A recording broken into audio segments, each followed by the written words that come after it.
Hello and welcome to Gender Nebulous, episode 49, with your host, Victoria Hodges, and your other host, Miss Freda Wallace. Is that me? That's you. Freda, wake up. I was just checking out the 5 biggest fitness mistakes. Okay, what are they? I think Let's go through them quickly. Come on. I think it's checking up with Donald Trump is the first one. Well, he's been in the news all week, hasn't he? That was convicted. Yeah, well, he's been arrested, hasn't he? You know what? It's Cheers, so by the way. I'm on the gin tonight. There's so many things going on with Trumpster that I've lost the plot with it. But because is that it now? Is it over for Trump? Can he not run for? Well, president? it was a civil case, and I think the jury came back guilty on certain parts, not everything, and he's got to pay that lady $5 million. So. Pay the lady. Pay the lady the money. Give me them. See, the hooker finally gets a day. You know, I love that. That's why I said Stormy Daniels. It wasn't Stormy Daniels, by the way, but I don't know the lady's name. But she gets the money. She should be. It wouldn't it be amazing if she ran for president and won that? It would. I know it would.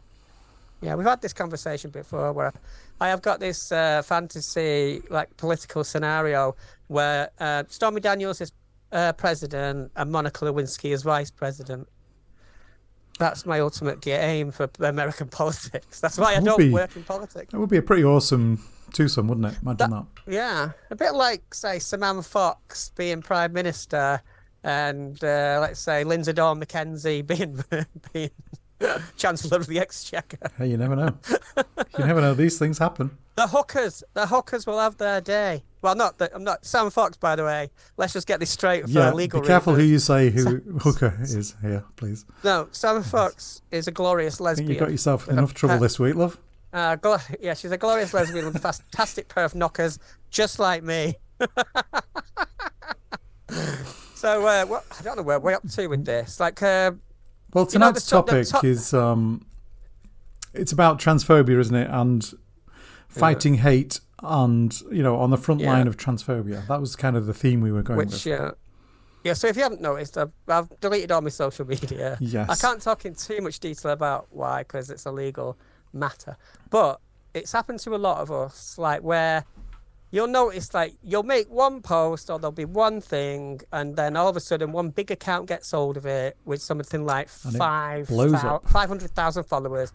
Or even, and it might be less than that, but they'll send all their little attack dogs to go and get you, because that's what they enjoy to do. And that's like a sort of sadistic little wank fest for them. So they love it. And you can see the glee in their faces when they, think they've got you. But it's like, I don't care. Any image of me that they have, anything that is already out there. And I sort of lean into that chaos. And it has been chaos this week, hasn't it? Let's face it. There has been a lot of chaos. I lean into it, but the problem for me is that it escalates to a point where it starts to affect my employment situation. Yes, so, and that is the point at which one has to delete their account. No, but that's not why really. I deleted everything. I'm simplifying things there, but yeah. Yeah, but I you know what? I just thought, sod this, because I'm not going to come back to it. I've had enough of Twitter. It's just absolute nightmare now, because I'm not getting the I used to get good traction. I used to get good responses. I met a lot of amazing people through Twitter. There's probably people in this chat room now that I've met or talked to. Yeah, pretty much everybody in that chat room right now is from Twitter, I think. So my feeling was at first, I'm not going to let people bully me out of this space that I've created for myself. That was my initial thing. But it's a bit like saying going to town, and then everybody saying, piling on you, then never going to town again. But it's not because it's not really like that. It's like little islands exist on the internet, little islands. And I've joined Discord, and I've joined that because I want. That reminds me of the internet used to be when I first started getting into computers. And we're waiting for this blue sky thing to get a bit more popular, aren't we? Yeah. So I've calmed down a bit because just that. As soon as I deleted Twitter, I had this sense of calm come over me because my phone wasn't pinging, my notifications weren't coming.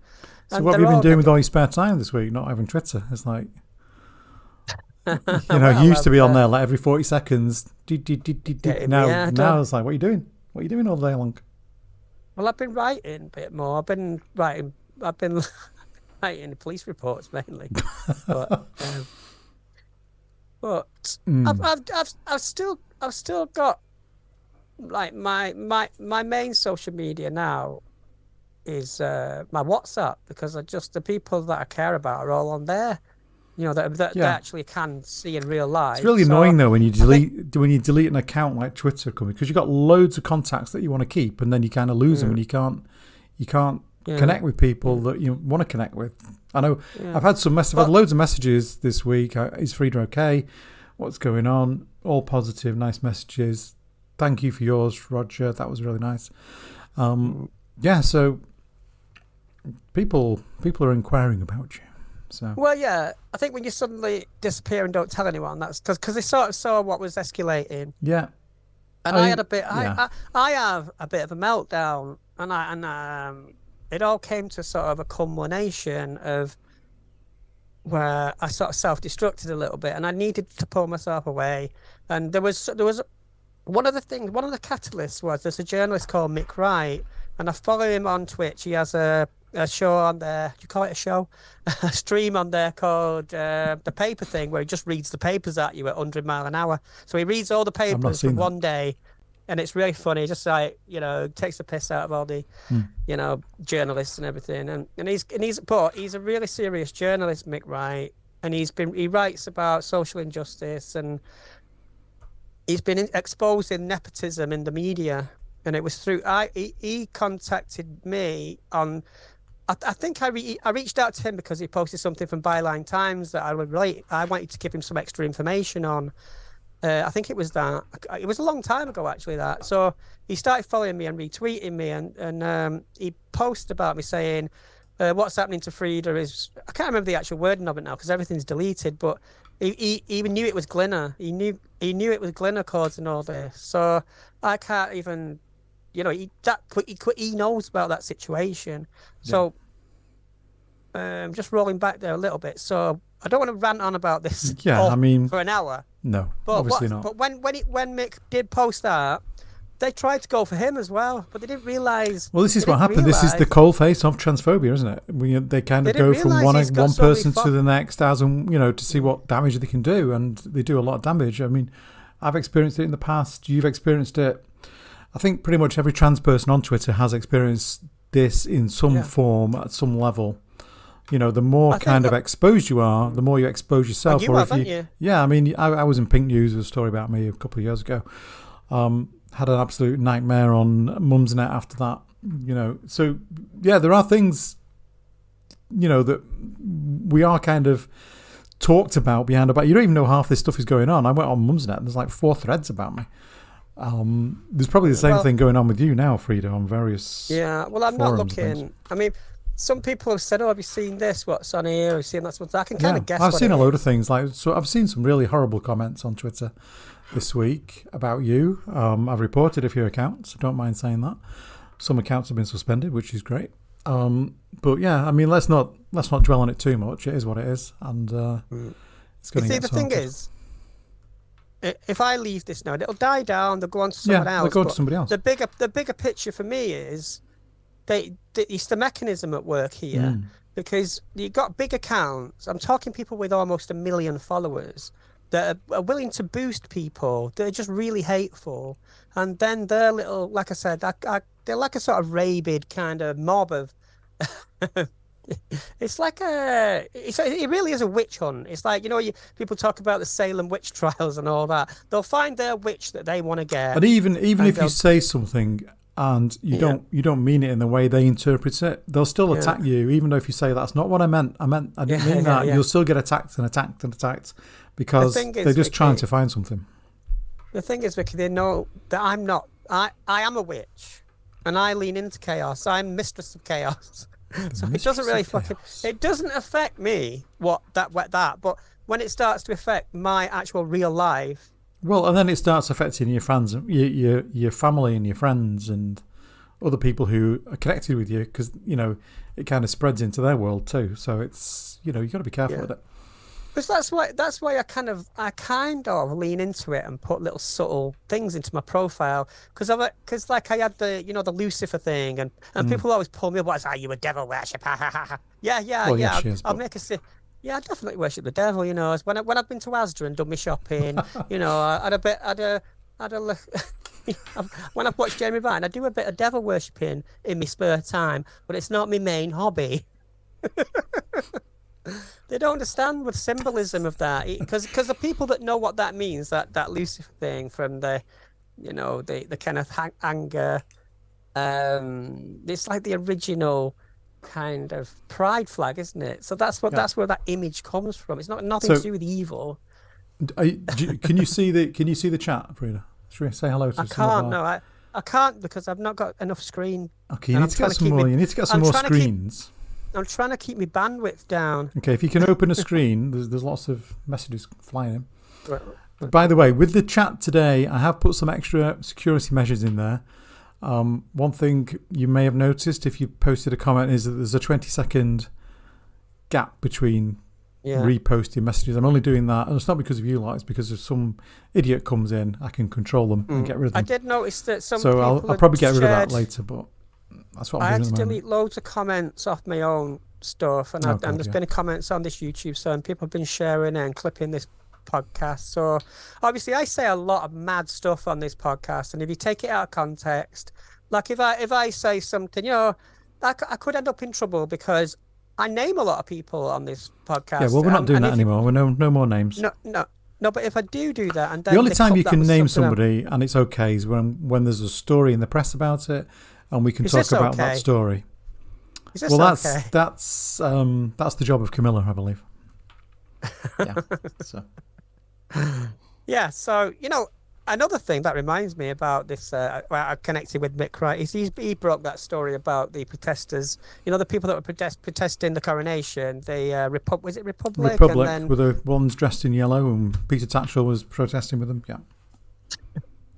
And it was awful because they actually arranged to have a peaceful protest. Yeah, we spoke about this on Sunday Pod, didn't we? Yeah, so you're not allowed. It is like a communist kind of. When you see these things in Russia where people get whipped away when they have because they were putting up blank signs with nothing on. Yeah.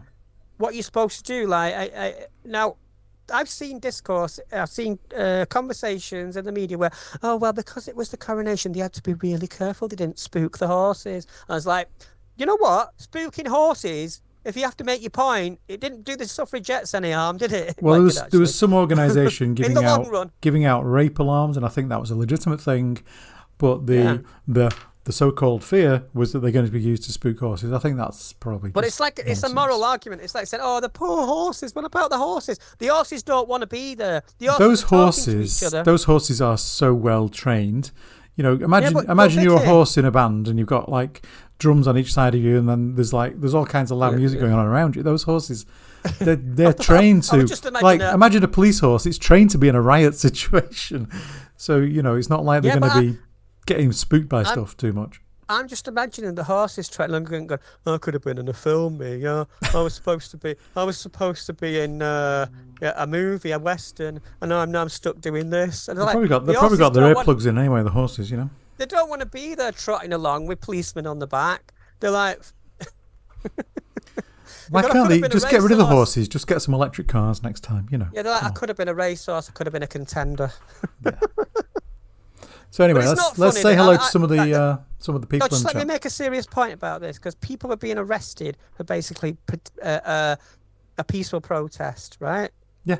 So we know the government want to bring in laws to stop noisy protest. It says something about disruption. So what do you call it? But they haven't defined what that means. That's the problem. Yeah. So this is incremental, isn't it? So if we accept this... Well, this thing they're talking about at the moment is, I think the latest thing was you're not allowed to lock on, so you can't have any kind of things that would allow you to handcuff yourself to railings or like chains or ropes and stuff like that. But if you actually read the law, it says that you can't lock on to another person. It doesn't talk about objects. Like it doesn't say you can't lock onto a lamppost. It's about person to person, like two hands down a tube, chains, that kind of thing. what they've been doing is confiscating the mobile phones of protesters. Now, that does two things. It stops them being effective on social media and grouping, because that's how people communicate now, and that's how protests are coordinated. And it stops them contacting the media, because there was a story that they did want to speak to the protesters, but none of them were answering the phones. And as Mick Wright rightly pointed out on Sky, they couldn't contact them because the police had confiscated the phones. Well, now, if you've got any sense and you're going to a protest, you don't take a phone with you anyway. No, but you do, because you need to know where people are going to be. People are safe. You need, if somebody's... Well, you take a phone. I mean, depending on what kind of protest. I mean, people are advised not to take phones because you can be tracked and, Yeah. Well, okay. But what I'm saying is, like, this is incremental. If the public will accept this, if this becomes acceptable, we need to go up. When there is a need for a protest against the government, they can have, things can change pretty quickly, and things that shouldn't be acceptable can become acceptable, because we've seen that with transphobia. We've seen it in the AHRC, things you wouldn't imagine being debated 10 years ago, and now on the table. Overton window. It is, and like they talk about, changing the law to mean sex instead of gender in law, right? But we know that down to basic risk assessment that society has done, trans people who this would affect are not the problem. And that's what I always say to these people: don't get all emotional about rapists in toilets, because you can all run away with these fear stories about some hidden danger. Just do the risk assessment, do the maths. I was going to do it in American. Do the math. No, do the maths. All right, let's say hello to our lovely watchers. Do you call them watchers? Are they watchers? Are they followers? I don't know. Viewers. Okay, let's see. Critical Cupcake. Victims. Hello. They're the victims. Who else have we got? We've got NJ the Hoppy Bunny. That's white. Not sure. I don't think we've seen you on here before. Well, hello. You know what, Vic? I can't read it. I can see it, but I can't read it because I've got. Okay, we've got somebody called Miss Freda Wallace. She's just waffling on about stuff on here. Don't know who she is. That bitch. Plankton. We've already mentioned you. Who else have we got? Stephanie W. Hello, Stephanie W.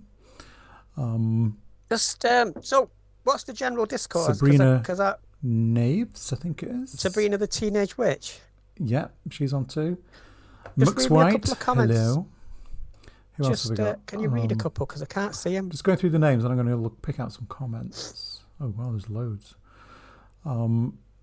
EI Wanderers.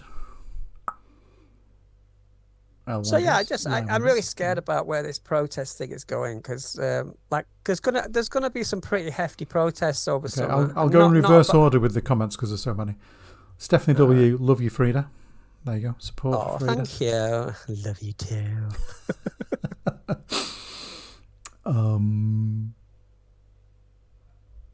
Critical Cupcake. If you tolerate this, then your children will be next. Get segways instead of horses. Get segways instead of horses. Yes. Williams will Can't be spook next. a segway. Good point. Yeah. Yeah, the horses can be violent. Actually, one or two of the horses did kick off, didn't they? They kind of backed its way into the fence. Well, good. Yeah, because that horse, I saw that one actually. The horse bolted and backed up, and I thought that horse represents most of the people watching this. Did you watch the concert? If you don't have three screens, how are you podcasting? Good point from Critical Cupcake. Yeah, I've got to be careful with my bandwidth. So Stephanie W, Freda, I've not forgotten about you wanting to interview me. Let me know and I will share my story with you. I've had no bad experiences so far in 2 years. I will always. You'll have to get in touch with me. You know what? Add me on. Or send me a message on Twitter. I'm not going to broadcast. I can't broadcast where you can add me because. Well, you can connect me. You can send a message to me in Twitter, and I'll pass it on to. What you have to do is find a pigeon and write a note. And that's the other way. Yeah, that's the other way of doing it. That's the only way. I'm off grid now. Off grid. It's guerrilla warfare now. Trying to find some more comments. There's loads. Keep talking, Freda. I'm reading. Keep talking. So what were we talking about? So we're talking with the main topic for today was supposed to be fighting hate at the coalface of transphobia. Now, that's a good word, coalface, because it is. I stole that from Erin Reed. Actually, there was an article on Pink News where they were, she's talking about kind of the stuff that she has to put up with, and her partner over in the States, with all this stuff going on in the some of the state houses over there. Let me just have. I've got the article here. This is trans journalist Erin Reed on fighting anti-LGBT hate and working in the coalface of transphobia, which is where I nicked the title from. Sorry. All right, it's a good phrase. Independent journalist Erin Reed might be one of the busiest legislative trackers of the year. The trans blogger could scarcely sit down during her interview with Pink News before the wheels of the US law machine started rolling once more, prompting Erin to scan, write and publish one of her widely shared and much needed tweets tracking the American legal system. So I think what she's doing, she's tracking every single law, anti-trans law in the States, in all the legislations that are coming through. See, this is the thing I miss about. So that work, that work she's doing is really important work, and it's also probably quite dangerous because she's very well known. What I didn't know is that Erin is the fiance of trans lawmaker Zoe Zephyr, and she was the one who was in the headlines recently because she was barred from the Montana State House for her vocal support of trans healthcare. So these two working together, that is quite a partnership, and they're both facing, massive backlash for what they do. It's a shout out for them, really. Well, they're like you say. I mean, they must get so much hate. Like if they're on Twitter, it must just blank out to them because, they probably have filters and people monitoring things for them. Because, like, I can imagine if you're somebody like is really famous and doing political work, you're definitely got a target on you, and you have to have pretty good security. Because I've been assigned a cybersecurity officer, and that is because I shouldn't really talk too much about that, but it's because people try to find out where you're going to be and that's happened. And I'm not even, who am I? I've been on TV a couple of times. You know what I mean? Imagine if you were somebody like, we talked about India Willoughby before getting death threats and stuff. Yeah, they're real. They're real. They're not. It's not when somebody like we hear about people getting death threats a lot. The people, but then that is nothing like, because if you're actually active politically, and you're, like you say, at the coalface of the political movement, then those death threats feel real because there's a reason for them to want to target you. Yep. So, I'm not saying I'm a target like that. I just think it's a bunch of idiots who've just managed to wind up enough that they feel like I'm. Well, it doesn't matter if you're a trans person and you happen to be in the news or some story breaks about you, you will get attacked. At whatever level, it might be. There will be a lot of attacking going on and criticising you, making your life hell. So what I was saying, so the difference is, with somebody like that, they haven't got time for this. Whereas I leaned into it. They've probably got teams of people in the background helping them with it anyway. Yeah, because for me, part of the stuff I write about on my blog is all about this. So it's so baiting it. And looking at the people that are doing it was part of that. So that is why I did. But when it happens to you, and it starts to threaten your real life situation, that's when you have to.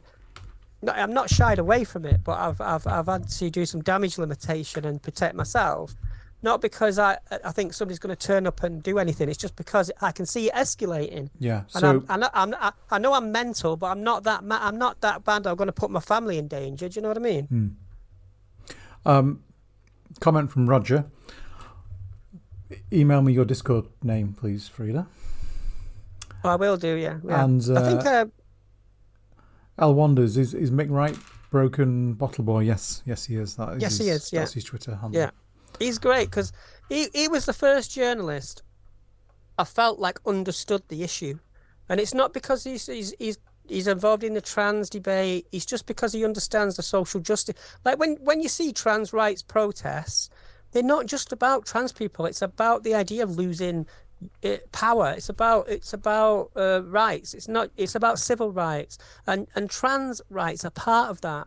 And that's how we need to see it, because we can all have our individual little causes, but if we're not big enough as a group to recognise that the bigger picture is it's also to do with climate change. It's also to do with, you know, what was I going to say? You know, like there are a lot of incremental issues, but the one we see because we are trans is a transphobia one, because we can see that because it's about what you're exposed to. So before I came out as trans and started to get political, I was pretty ignorant to a lot of things. It's not that I didn't have empathy for them. It's just I didn't understand the mechanism at work. And when I started to research it, like when I noticed that there were certain people appearing on Talk TV, certain people appearing on GB News all the time, and when I did a little Google search, they all end up being from the same office. That's when alarm bells started ringing. And they're the same people that are trying to suppress the climate movement.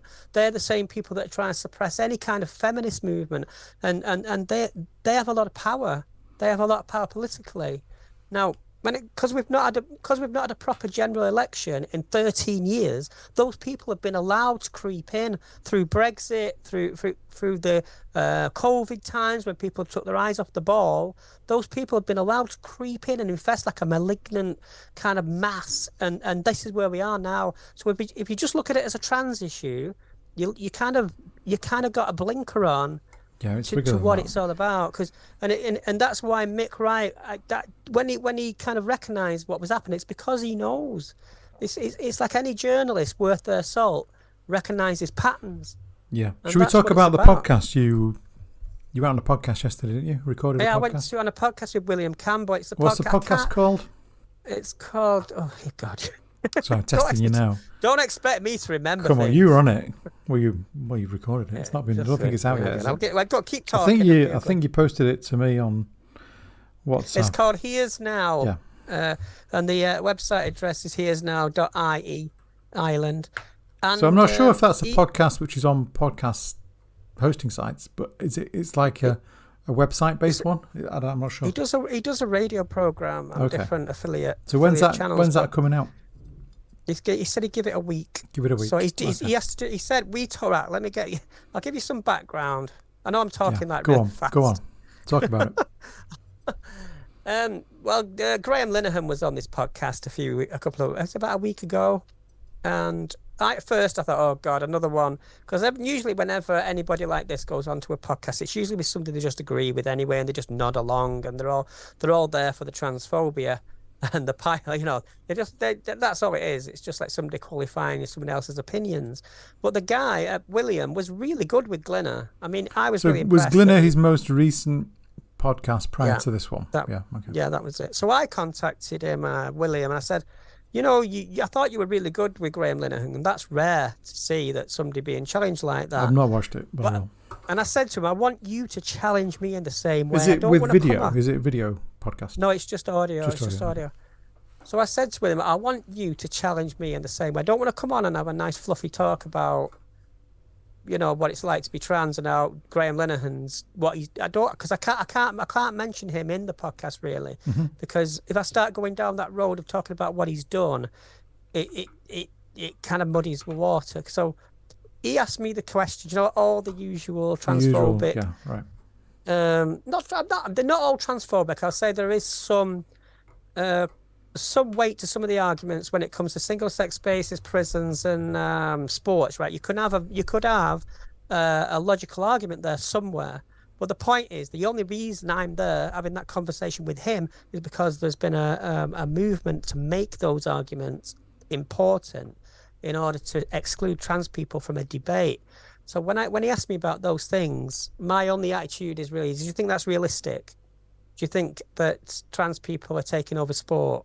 And I give him back the question, but he was quite good at the questions, and but I'm not there because I'm not there as a sports scientist. I'm not there as a prison governor, whatever. I don't know anything about that. I do know a bit about it because as trans people we're kind of forced to learn about it because we end up in debates about it, and it's quite easy to debunk a lot of these things. Yeah, well, if he's willing, we can get a copy of that podcast and stick it out on Gender Neb. Yeah, well, he might not give us the entirety of it. Well, we can link to it in some way. Well, the thing is, it's in two parts. Quite interesting. We talked for 3 hours. 3 hours? Good grief. 3 hours. That's not a podcast, it's a series. Yeah, but he's doing it in 2 parts. But the thing is about it is I can only ever talk about my personal experience, because what you've got to remember as trans people, we're not the experts in our own experience. We can have opinions on it, we can have our own view on it, but as a medical, codified, psychological and social and a philosophical and all that, don't necessarily have to be the experts in it.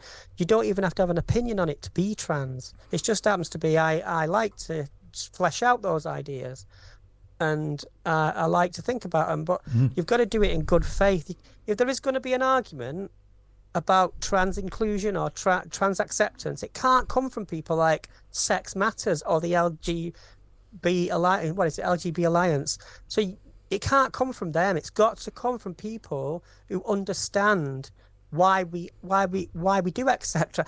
By and large, society has done the risk assessment on trans people.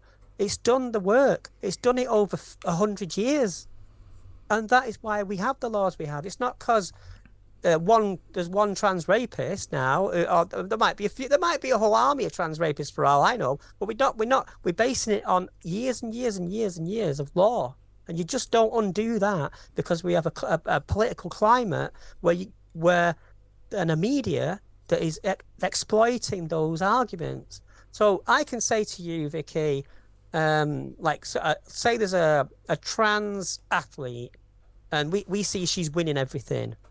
She's really strong. Oh my God, she's winning. What we can have that conversation. Say, oh God, this isn't fair anymore. But that hasn't happened. If it was happening, we'd be talking about it. Because we see these instances all the time where they put somebody out there into the media, like Sharon Davis, and they think they are the moral authority. I'm sure in Sharon Davis's head she thinks she's right. But the point is, we don't order society that way. And these things filter down to the amateur level of sports and then down into society. Because if sport means anything, it's about humanity. It's about community. It's about mental health. I swim with my friends. I've done sea swimming. Nobody's there really to beat anyone. We have a bit of a competition. It's all a bit of a laugh, and we might win something. But the point of it is mental health. It's about making yourself better, feeling good about yourself, feeling good about your body, feeling good about other people. And that is the thing that they want to deny trans people. It's not me being an Olympic swimmer, which would never happen. Maybe 1 in a million trans women might do that. It's about excluding trans people from the idea of the humane idea that you can strive and be the best person you can be. And they hate that because it's also called self-actualization. It's about overcoming odds. It's about striving. It's about seeing a goal at the end of the road and being strong enough to reach it. And people like Maya Forstarter and Helen Joyce don't see that because their cold, dead eyes can't see it. Bingo. Okay. Have you finished? That was like a long rant there. Jeez, I couldn't even get a word in. I'm sorry about that, but that had to come out. Not going to mention any names. I think you had a few names in there. But they're famous people. That has been building up with me for about a week. You had verbal diarrhea for a minute then. All right, That's not right. Vicky, it's not diarrhea. It's a couple of comments. It's pure rainbows coming out of me. Rainbows, verbal rainbows. Erin and Zoe have made national personalities thanks to haters. I mean, that is one of the good things that came out of being so, visible in the news for those two. I mean, it's actually made them famous. Can you imagine? So that's probably that's probably some good news that's coming out of that situation. At least everybody knows who they are, and they give them more time. What else have we got here? We've got Victoria Elizabeth. Victoria Elizabeth. If I was famous, I'd be dangerous. You are dangerous. Years ago, I used to get people hanging around near my house because they had seen me on the internet and social media in those days. I don't know how they found their way there. Yeah, I mean, we've got to be careful about people actually knowing where we live. Can you imagine? Who's going to show up? I have got a water cannon. Have you? You got a loudspeaker too. You could kind of blast that on. Alexandra Lily-White says she's late. Good to see you're okay, Freda. 3 hours is fine. Definitely a mini-series. Yes. Do you know what this has been? This is therapy for me. You know, sitting here and talking, waffling on like this. It's like therapy because I mean, I talk to myself a lot. I shouldn't really admit this. I talk to myself and I go, Freda, why are you so intense all the time? Yeah, that was a pretty intense little rant you had there. You say, just think about what my mum has to put up with. I know, your poor mum. When she brings the Daily Mail home. I hope you pay her well. I have to go through the Daily Mail with a red pen and point out every single lie, and then she goes, "I only wanted Is to she see is guy. she kind of aware of what's been going on, and do you keep her posted with all this stuff? Do you keep her like, Mum, this is happening? No, well, this my mum can you knows. just watch this? Can you look? Can you read this? Do you kind of go through it with her? My mum doesn't know that. She sees when I'm on the TV because she watches. See, my mum is the kind of person. She's like why did you say that, Freda? She watches Piers Morgan and she watches Nick Ferrari or listens to Nick Ferrari. She likes that kind of thing because I think she finds it entertaining. So that's why it means something for me to go into those spaces because it makes my mum understand what I'm about. And when I do that, it's not just my mum, because there are a lot of mums out there. There are a lot of people like my mum watching things like that. And I think I want to get in the way of those conversations. I'm not in an echo chamber. And because of my upbringing, I've had, you know what I mean? I don't have like a liberal upbringing. Me being trans was the kind of just the way I got into what you would call left-wing politics. If I'd just been not been trans, I'd probably just be like every arsehole transphobe you see on Twitter. You know what I mean? It's like it would never have occurred to me, but because I've had to look at this stuff and educate myself. But my family are not really on board with the kind of news that I read. Doesn't mean they have any problem with me. Obviously, they accept me and, you know, they're totally respectable. But they do read the Daily Mail. They read crap and they watch shit on TV. And when I'm watching TV with my sister, she just tells me to shut up because I know when she's watching Question Time, I can name every single person on that panel. And if I ask her, she doesn't know. So we're getting some comments about that was really inspiring, Freda. I love a good Freda rant. Get back down the police station. I know I'm talking a lot. I know I'm talking a lot over you, Vicky, this time because I'm just letting you have I'm letting you have the floor because I know you need to get it out of your system. I think you should just keep in touch. You know, if you do go a bit too far, I can deploy the the cards if I need to. You can't really see them, and I can mute you if I want to, but I'm not going to. Yeah. UN report tears the HSI and media a new one. Yes, Sarah Warner, welcome. I've not had a chance to read up on that one yet. I don't know if you have, Freda, but I've not. It's on my list of things to read before we do Sunday Pod. I've not had a chance to go through all that yet. I know it's been all over Twitter. I need to get up to speed on that one. Well, have you heard much on that? No, but I'm saving it because I've not had a chance to look at news properly. And no, it's been busy. I've been busy with work. I've been busy keeping you sane, and that's enough, really. Yeah, just like so go back to the main topic. Like I think we've all experienced, like everybody in this chat or anybody. Yeah, I'm sure everybody else. Even if they're not trans, they'll have been in a situation where you've just had a go at somebody or they've had a go at you for no reason. So you probably don't because you're kind of you're very kind of into it at the moment, and you go on TV, you do things. I mean, somebody who's not quite as visible as you, and you are visible if you go on TV. I mean, there's no getting away from it. Not so much Twitter because anybody can be on Twitter. I mean, it's not, you get into a lot of fights on Twitter, but TV is the thing that makes you very visible. I'm just wondering, there might be people who are thinking, oh, I want to go on TV, but be careful because it's some of the reaction you'll get afterwards will be coming at you fast and furiously. You need to be really careful about what happens afterwards. I mean, I've experienced it only on Mums now. I've not experienced the TV reaction because I've not been on TV. But, that was bad enough. I had to get the police involved. Look at what's been happening to India Willoughby and others. It's getting worse. It's definitely getting worse. I mean, a couple of years ago, you wouldn't be hearing so much about people getting death threats, and now it's becoming a common thing. If you're a well-known trans person who's visible on media, you've got to be careful. Yeah, so I would say, like, because everything's more amplified now and everything's so much faster moving, then people talk about things more. So, say you're somebody that's never been bothered with trans people or never known, you're suddenly exposed to it from Twitter. So, somebody that would have never have read about trans people, never have even seen a picture of a trans person, a lot of men would, because they would have looked for us in porn, let's face it. But what's happened now with Twitter? They'll see Dylan Mulvaney suddenly thrown at them, and they don't know what to. They think it's like the end of the world. I mean, you just look at what happened with Dylan Mulvaney. I mean, that's gone from one can of beer in one little post. What is one can of beer in one little post on? I'm not sure where it was. Where it was now? Was it on her? It wasn't Twitter, was it? Was it Instagram? Yeah. It was on her Instagram account. Yeah. It was. So I mean, that one. I know she's got a lot of followers. I think she did that on Instagram. But look at what's happened from that since then, and how it's escalated and spread to other companies, and it's just gone absolutely mad.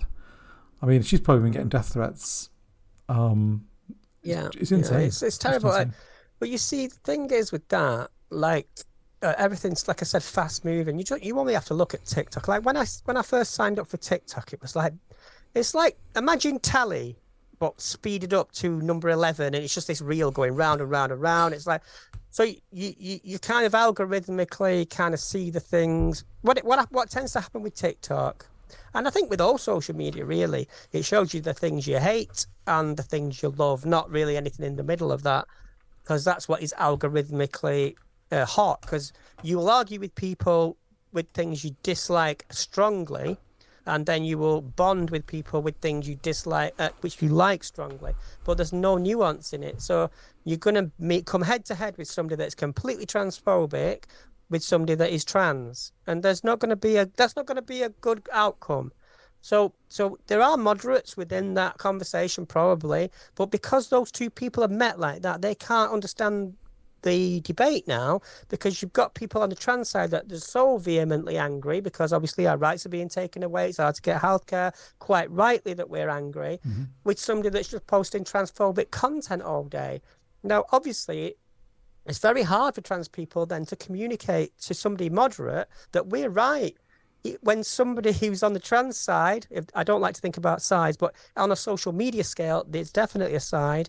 When somebody is on the trans side of the debate is really angry and quite rightly sending, F you this, F you that, to somebody like who's just managed to try to get into a debate. So that's the problem with social media. So where there could have been a debate, it will get drowned out by the noisiest people. So because I've been into these Twitter spaces, these little Twitter chat spaces. And what tends to happen is the most forceful opinions are the most extreme, and the other listeners are just, who may be moderate, don't feel like they can get in, because most people are not extreme. They just want to perhaps learn something, or they might know somebody who's trans, and that's how they've got into the debate. So when they make a mistake and come into the debate, it's not a mistake to come into a debate, but they come into a debate and then get something wrong, then they get piled on, because it's like, oh no, why are you saying that? You must be this, you must be right wing, you must be left wing. That's it. That's the problem. So because I don't buy this left wing, right wing thing anymore, because the two things are not, like on social media, they don't mean anything. Like politically, my background, my family, and especially my brother, when I talk about my brother, he was involved in some serious right-wing stuff, right? But he's still my brother. Do you know what I mean? He still looked after me. The reason I was kind of protected when I was young was because people knew my brother was. So it's really hard for me to square his racism and his homophobia, which would have been transphobia as well, with me. But when he saw me, I mean, you kind of raise an interesting point about how our kind of opinions change over time, and it's kind of, I'm thinking like social media has had a big impact on that. And we're seeing now, with Musk in charge of Twitter, how that's changed. I mean, that has completely changed, hasn't it? It's gone totally transphobic, really, now. If you see what's going on, But why is it? I've reported accounts this week, and 1 or 2 have been shut down. But there's been periods when I've reported things and just nothing happens, and and it's been worse since Musk has been in charge. I don't like to report. The other thing I was going to say was, when you were like 30 years ago, let's say, your attitudes towards trans people, has that changed over time for you? Has that attitude developed? And no, I'll give you a real world example about, because prior to coming out, we may have had completely kind of, if we were to examine those attitudes today, we might think, oh God, I used to think like that. Yeah. You see, the problem for me is, like most people, like in my social life and in my professional life and in whatever interactions, they don't care if I'm trans or not. They might know I'm trans, and if they ask me about it, I've got no problem with it. If somebody wants to talk about what it was like coming out, if they're asking genuinely, I have no problem with that. But the problem is, if you're in an office or in a building, or you have to share space with somebody, and they bring the Daily Mail in, and the front page is about a trans rapist, you feel like that is about you, and it isn't. It's got nothing to do with you. But because the word trans, and because I'm the only trans person in that room, and they know that's something that that is political for me, they'll ask my opinion on it. Now that is what I'm talking about. So when you put the news, like say, I've been in hospital waiting rooms with people, and when I've been having to speak to nurses and stuff, and they have like screens on with BBC News. Yeah. And I was sat talking to a doctor, actually. I can't, obviously, I don't want to go into details about that, but we're talking about me and like what it was like coming out in while working. And just behind me, a story flashed up on the news about trans people. Now, am I expected to answer to that? Am I expected to have an opinion on that? We are expected to have opinion on everything, by the way. I mean, that seems to be the way it works with a lot of cis people. You're their token trans person, and you have to answer all their questions. I do get that quite a lot. The point I'm making is, like, I'm there in a normal social situation. The trans bit doesn't really matter about me in that, but there's a screen the size of a cinema behind me with trans. I can't remember what the story was now. It's like trans sports person in debate with and I can't, do you know the kind of thing? And it feels like the entire room's looking at you, doesn't it? Yeah, and then I'm that trans person, right? Because they'll say, they may as well just put you on the TV, basically, is what you're saying. So now you know how it feels for black people. Now you know how it feels for immigrants. Now you know how it feels for anybody that is a subject of a news story, because it isn't white people. They are not codified that way. It's not cis people, and it's not heterosexual people. They don't say heterosexual murderer, do they? They don't say cis murderer. They don't say. They might say white murderer, but do you know why they might say that? It's because he's involved with a black person. That's the only reason, and that's why. But we challenge that narrative. It's got nothing to do with defending being trans. It's about understanding where we fit in the media. Yeah, Sarah Jane Barker just popped up saying hello. Hey, Sarah Jane. Any other comments? A few comments from Victoria Elizabeth there. Sarah, actually. I need to speak to Sarah. Let me just read out Victoria Elizabeth's comments. About a job I wanted to do. Let me read out Victoria Elizabeth's comments. Not sure I agree. Actually, in olden days, trans people used, I think, to attack together. I think you mean there, physically a lot, but they didn't have the social media that would get their story told all over the place. I'm not saying it didn't happen. I'm just saying. And then there's more. Let me continue. Okay, in those days, trans people would tell each other on the trans internet chat sites, but it wasn't really largely reported. So cis people and wider public got to know about these stories. They didn't get to hear about these stories, I think is what she means, now trans stories are seen as a novelty with a crazy weirdo involved. Yeah, there's always been that sort of sideshow, freak show thing about, exactly. Because I remember seeing shows on Channel 4 that were supposed to be quite celebratory about queer life and stuff, but they always felt a bit like, oh, we're sneaking into, we're curtain twitching into somebody else's world. They do the same with sex workers. They do the same with, anything on the margins.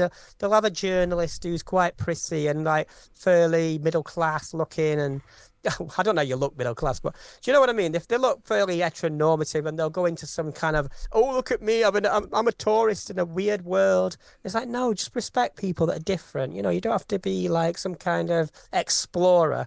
It's like they're doing some kind of, what's it called, Vicky, when you study cultures and different countries? Like something. Anthropologist, you mean? Yeah, it's like they become sort of a pop anthropologist looking into other people's worlds.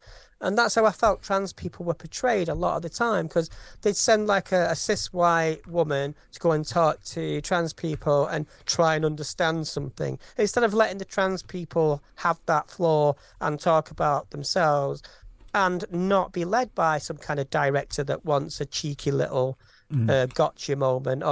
But the thing is with these but when you go on the TV, that happens all the time. It's always about the producer wants to, they're only having you on because they want to kind of capture on video that story that they know they're going to get out of you, and then they can use it against the community in a way because it goes out on their TV channel. Yeah, so you kind of become you get used by those TV channels like GB News in that way, although it may not feel like it, but they can use it in that way.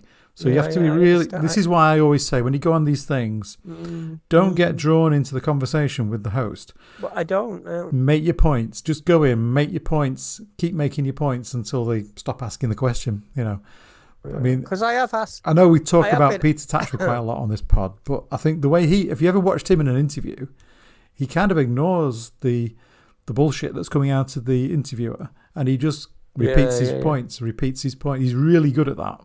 I think that's a really good example of how to do it. There was that interview on GB News with we were talking about the coronation protests, and there was a girl. He got into a real argument with Piers Morgan. Actually, I'm not sure how she identifies, to be honest, because I've not looked. I think she's non-binary. I've seen that. Yeah. She's a young person with glasses, short hair. She was on the couch with Dan Wooten, who I have spoken to. I spoke to Dan Wooten. It was Dan Wooten, some lady V. I'm not sure who she is. Let me just do. You talk a minute. I'm going to find. Yeah, it was Dan Wooten, Lady V, and this other individual. I don't remember her name. She had the audacity. But there was also there was another similar thing with the same girl, same non-binary person. Sorry, with Piers Morgan and Peter Tatchell. So that. But they were talking about the same things. I mean, they were really good on that show. They were really good on both, actually. They made some really good points. Yeah. Do you remember last Thursday? Peter and Piers got into it a little bit, but Peter Tatchell, he was just like, these are the points. Keep repeating them. Keep repeating. Really, I'm not sure I agree with everything Peter stands for, but he's we spoke about that in the past. But the way he does things, the way he does interviews, the way he processes, I really kind of think that's probably one of the best ways. I mean, he's effective. He's very effective in that. Yeah. And but you see, you remember last Thursday, I got a call, didn't I, from Talk TV? Yeah. Piers Morgan's producer wanted me to go on, and I didn't do it because we'd already agreed to do this. Yeah. And obviously, he said, I pay more, so I mean. But I would have no fear of going on and being on with Piers Morgan, because my only position is ever, why are you asking this question now? Who does it serve? What is your motivation? And Piers Morgan, interestingly, has been in the news this week because he's, that phone hacking scandal. Mm-hmm. Now, he's always denied that he knew about it when he worked that's at the Mirror. Up because of the Prince Harry. Well, this is why we've been. Yeah. So why have we been seeing all these stories about Meghan and Harry? Why have we been seeing that so often? Why is it when you put on Talk TV that they always have the coronation, this legal case? It's all over the news. Yeah, but it's not going to go well for Piers Morgan. No, it's not. I don't know. I have no knowledge of what Piers Morgan actually did. I don't know what the truth is. I don't know. No, I'm not going to speculate. On that. We can't really speculate on that. But one thing is for sure, that Piers Morgan is the kind of guy that would do that. Yeah. We'll put it past him if that's what you mean. Yeah. So Sarah's made a comment about Peter Tatchell is a snake. Now I understand. Oh dear. Now, yeah, I understand that because we did talk about this on a previous pod. I think he's made some.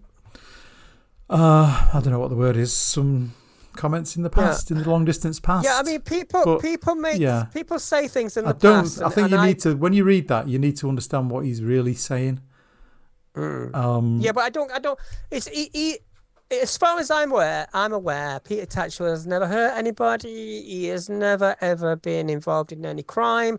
And as far as that, so if somebody's involved in a crime and it's proven that I might have an opinion on that.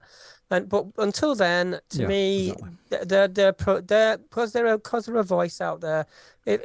I support it, and I don't want to have an argument about what could or could not be. And he's going to be speaking at that Chippenham Pride event that's coming up. That Trans in the City have organised. He's speaking at that, so they won't be having him on if he wasn't one of the good guys. See, this goes back to like for this hate, on social media, because when Peter Tatchell does say something relevant, when he does make a good point, when he is effective, they go back to the one instance when he wasn't, and they'll use that repeatedly against him. So when I was on Talk TV, when I was just saying, I'm not even saying anything controversial. All they'll do is pick on the way I look, say I look like a man, say I've got a deep voice, or they'll just find every other thing about me that isn't actually listening to the words I'm saying, because they don't care about what I'm saying, right? So that's the thing. If you're effective, don't expect the people that hate you to change their minds. It's not their minds I want to change. It's like I don't care about those people. What matters to me is that now my voice is out there. Whether I said absolutely everything perfectly or whether I was absolutely on the money, my voice is permanently out there on that TV station. So that maybe in a while in the future, when I look back on that, I can say, oh my God, we're in a worse position now, or we're in a better position now. But what I said would still be true, and what that host said and what the guest said would either be more important because we're more entrenched in transphobia, or it's irrelevant because people have realized what they were about. And I hope it's the latter. My hope is, and I think most people in this country are decent people. They either don't give a shit or they're decent people. I prefer the don't give a shits mainly because they're the ones that vote. Sarah Warner makes a good comment here. Interviewers don't like you turning the spotlight on them. Expect them to howl you down. I mean, Piers Morgan is famous for that. I mean, Piers Morgan uses all the emotional arguments. But he doesn't like somebody getting one over on him, does he? He does not like that at all. He'll never back down.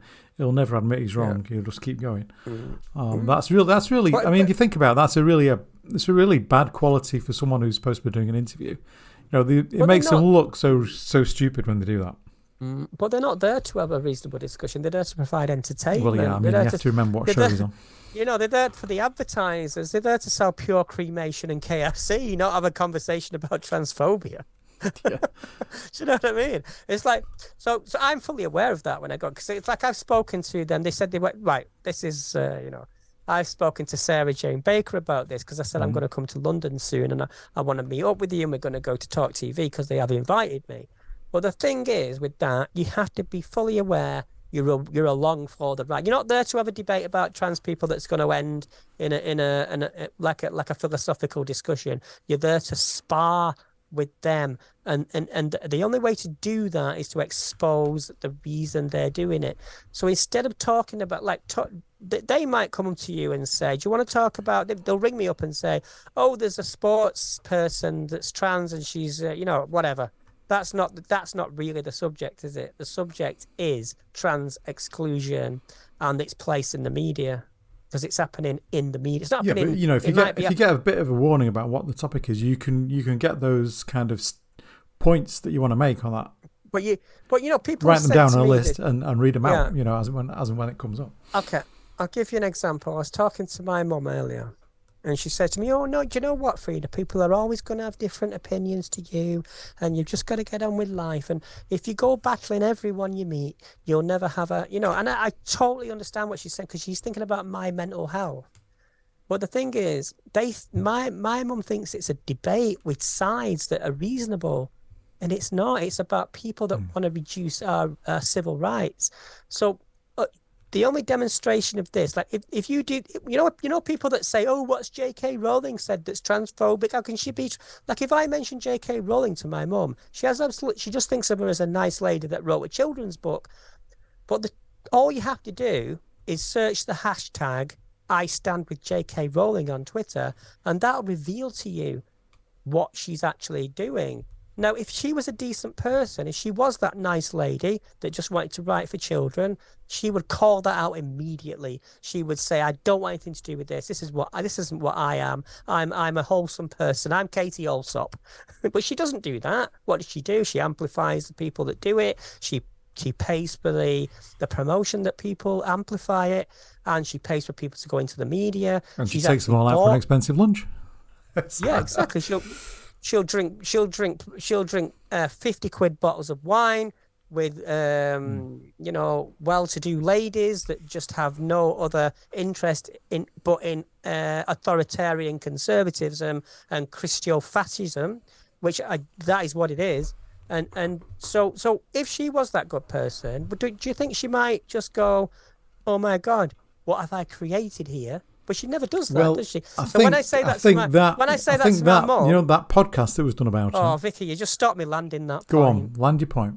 When I talk about my mum, that could have been a nice segment. When I talk about my mum, go on, you can finish it. Go on, finish it. It's all right. It's all right. I was going to say, that is what my mum understands when I say. But when you say to my mum Twitter, she'll say, "Oh, delete it." Which I have done. So you can tell your mum you've done that. There you go. Come on, Auntie Vicky. What did you want to say? I don't know. I can't remember now. the thought doesn't last that long. Right. So I feel sorry for Vicky today because I am on fire today. I feel sorry for Vicky all the time, to be honest. I'm always like this, but usually I can manage to regulate it because I feel like Vicky's told me off. Okay, well, we've let you come on. We've let you have this rant. We've let you kind of now. Let the steam off from your week. Right, I'll tell you what, Vicky, it's your time to shine. Having a smoke. Well, I'm going to join you. What have you got for us? I've got this. Got this. How's that? Is that okay? Yeah. Problem is now I can't see anything. Do you know what? Because I haven't got my glasses on. I've just got this. Do you know what I've been thinking about recently? Maybe I should put those over the top. What do you think? It's been playing on my mind. Well, actually, that works. I can see now. She's not listening, is she? I can see through. Yeah, that works. I can see again. Vicky, do you know what I've been thinking about recently? What? And it's been playing on my mind. Surprise me. Does jet fuel melt steel beams? Does jet fuel melt steel beams? Yes, it will do. I don't think 9/11, right, was what we thought it was. Oh, God. We're not going down a conspiracy theory rabbit hole here. No. Listen to me now, right? Do you think that people who don't have any military training or anything like that could orchestrate such a perfect attack on America like that? Is that realistic? What I actually think about 9/11 is that they didn't expect the buildings to collapse. I think they were just wanted to expect it. I think they just wanted to fly 2 aircraft into those 2 buildings, and that was kind of the extent of what they tried to do, plus the other aircraft that crashed.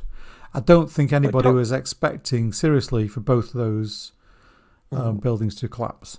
That's what I think. That's just maybe it had been kind of researched into it, and it's going to melt the beams, and I don't think they would know that. And even if it did melt those beams, it wouldn't make the whole building collapse like a stack of cards. I don't think they realised that was going to happen. You know, my dad was a pilot, yeah? Yeah, and he told me that every flight is tracked, no matter where it is in the world. Of course. Every flight, every air traffic controller knows where every plane is every second of every day. Mm-hmm.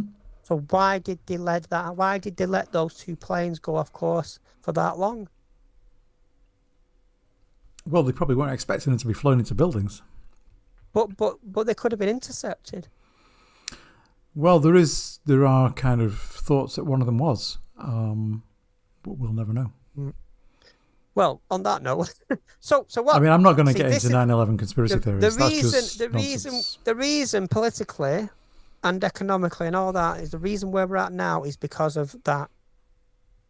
I think, because like you had 9/11, you had the stock market crash, the banking bailout, you had everything was bailed out. The economy doesn't mean anything anymore. Then you've got COVID, and then the Western governments have no. They're just running they're running without. It's like the plane running out without an engine. They think they're still flying, but it's just getting close to the ground, and soon it's going to hit the ground, and you know what I mean? That's that. Then it started then. And the world is flat. Yeah. The flat earthers. What I have the last to say. Flat earthers. Yeah. Yeah, I don't think we really want to turn Gender Neb into a conspiracy. But that's what caused all this transgender madness, Vicky. I'm telling you. So it wasn't you then? If jet fuel can melt steel beams, then men can become ladies. So it wasn't you that caused all the madness. It was these other things, was it? No, that's because nothing means anything anymore. That's it. We live in a world where words don't mean anything. It's all anymore, meaningless. Vicky. Yeah. No. Everybody knows the price of everything good point and the value from of Sarah. nothing. Good point from Sarah. Steel columns don't need to melt to bring down a building. They only need to buckle. Yes. Oh, what they see? Okay, sorry. Everything I said there was rubbish. Well, thank you. Yeah. The world is a pudding bowl. When I first started getting online, I started to follow Alex Jones, the ranty man. Talk about. And I used to enjoy watching Alex Jones. Do you know why? Because I liked his energy. I knew he was a wrong 'un. And did you ever watch the time when Piers Morgan and him were having a go at each other about gun control in the States? Yeah, this is when Piers Morgan used to do. He took over from Larry King, didn't he? He took over the Larry King show. And he used to. His only talking point on most of the Larry King show after he took over was firearms. That's all Piers Morgan spoke about for about 3 years when he was doing that show. Yeah, and I think that actually was one of the reasons why he left the States, because people just got sick and tired of him. That was one of the few times I had some respect for Piers Morgan, because going to America and talking about gun control is a big deal. Yeah, at the time, I thought, Piers, you're saying the right thing here, because you're talking about gun control and America just ignores that. And I know there's probably people in the States who watch this, who listen to this. And do you know what? Your guns in the States, American people, you have a real problem. You need some proper gun controls. There's so many mass shootings now that we don't even... They're not news. Hundreds. Hundreds. They're not even big news anymore. No. It's like, it's got to a stage there was two incidents last week in Texas. I mean, yeah, there's literally been hundreds so far this year. So it's mad. So you know what? Because I'm trying to relate this to the topic. I know it's really difficult to wedge 9/11 and mass shootings. Apparently, Sarah's off to have a swim in the Thames. Okay, Sarah, enjoy your swim. Enjoy that. I hope you're wearing a rubber suit. A full body condom. He ran for his scabby life. Yes, he did. He ran for his scabby life. But yeah, I mean, going back to Alex Jones, like people like that. If you think about it, that was the beginning of where we are now, because ranting on YouTube. And it's entertaining, it's political, but I think most people watching Alex Jones at the time were doing it because he's entertaining. Like, can't you turn the frickin' frogs gay? It's like, it's hilarious. Even though behind him there's this whole the people watching him that really are that mad. It's the same thing with Posey Parker. People watch her because she's entertaining. You don't have to believe the words you say. There's something compellingly entertaining about somebody that's that mad about something. This is why people watch us, because you're mad. But you see, like I did say, I think previously, like the Dylan Mulvaney thing is very similar to the Kelly J. Keane Posey Parker thing, whatever her name is this week. The thing is that they're providing a kind of polarized kind of entertainment. So for some people, it's Dylan Mulvaney. And for some people, it's Kelly J. Keane. But they provide the same service in a way. It's like online content. but the big difference is that Dylan Mulvaney is wholesome. Children like watching that. It would be no problem if a 6-year-old watched Dylan Mulvaney, as far as I'm concerned, because there's no, I know there are right wingers that will absolutely shout at me for saying that, but there's nothing wrong with what Dylan Mulvaney does. Whereas with Kelly J. Keane, it's that kind of, there's something malevolent and malignant about what she does that you wouldn't want to expose a child to, because it can change your perception of the world, and it's in a bad way. Whereas what Dylan Mulvaney does, it's a kind of joyous kind of celebration of being daft, running around and it's a kind of ridiculous celebration of humanity, isn't it? Talking about joy, we'll be watching the Eurovision Song Contest this weekend. Yeah, I've been watching a few of I watched the first semi-final. Is there another one tonight? Is there another one tonight? Yeah, I just noticed the time. We've been going for an hour and 10. Can I just say, you just made the weirdest segue ever. Yeah, I know. I just thought because you were talking about joyous stuff. In a way, so yeah, that's a joyous thing, isn't it? The Eurovision, coming up. Eurovision, yeah. I Are you going to be watching it live on Saturday? I'll watch it with my mum, and she'll just laugh at everything. Because there was, I think it was it Monday night? There was a semi-final. I think is there another one today? It's going on all week, isn't it? Is it every night? I don't know, but I'll have a look. I tried to get tickets. Yeah, tickets. And it's sold out. Everything's sold out within about minutes. 3 hours. Yeah. I've just managed to sort out a festival though for summer next month. Actually, it feels like it's ages up, but it's actually next month. I'm DJing at the Blue Dot Festival. Where's that? It's at Jodrell Bank, Cheshire, where the big dish is. The big dish, yeah. Well, I'm not. It's not me, DJ. I'm helping out really, but I like to tell people it's me because, because I'm the DJ's assistant really. But yeah. So you're carrying the bags and the tables. Is that what you're saying? I do a bit, yeah. But I get to go on stage and dance about and press play. That's my job. Space. Right? Yeah. Yeah. Right. Well, it's time to wrap this baby up. Oh no! Come on, I've got loads of rants to do. Yeah. Okay. Right. Should we save the rants for next time? I feel as though I'm getting more incoherent. These lovely people have to go and have their tea and have. Do you know what? It's really nice it's nice to see people in the chat, and it's been a really weird week for me, and this is my only kind of contact with people who I used to know on Twitter. Yes. So, thank you for reconnecting. And I'll be in touch with the people I need to do. If you can't get hold of Freda for whatever reason, you can get hold of me on Twitter, Vicky Hodges 32, and I'll forward the message. No problem. Can reconnect you. Okay, I'm gonna have some pizza now. Are we gonna do the song? Oh gosh, the song. Don't forget the song. Okay. Right, we try and do this every time we do a podcast. It never works. So I don't expect it to. And we have an 18-page UN port to go and read. That is a good point. Just hold on. Let me try this. Right, I'm going to do. What have you done here? You've not done a pre-recording, have you? Not quite. Right. Go on, keep talking. I'm just wondering what you're doing. Right, you ready? Because we've got to do it in time this time. Because you always you don't. The thing with you, Vicky, is you don't understand notation, you don't understand timing, and you don't understand harmony. I don't understand you either. But that's another question. Well, whereas I'm classically trained. So are you ready? So I'll count you in. Okay. Don't forget to subscribe. Mm-hmm. All right, we're going to do it right this time. Yeah. Because I want to get it right for the 50th. We've got to do 50th episode. We'll get it right for next time. Don't worry. Final practice. Ready? Yep. 1, 2. Don't. Oh, shit, I fucked it. Don't. Wait, let's try again. Wait, because I'm trying to record it. Sorry. Right, are you ready? Yeah. 1, 2, 3. Don't forget to subscribe, love. Subscribe. Oh. Well, you forget to subscribe. Did you hear that? I can't hear a thing. Don't forget to I can only hear you. Can't hear me. Anyway.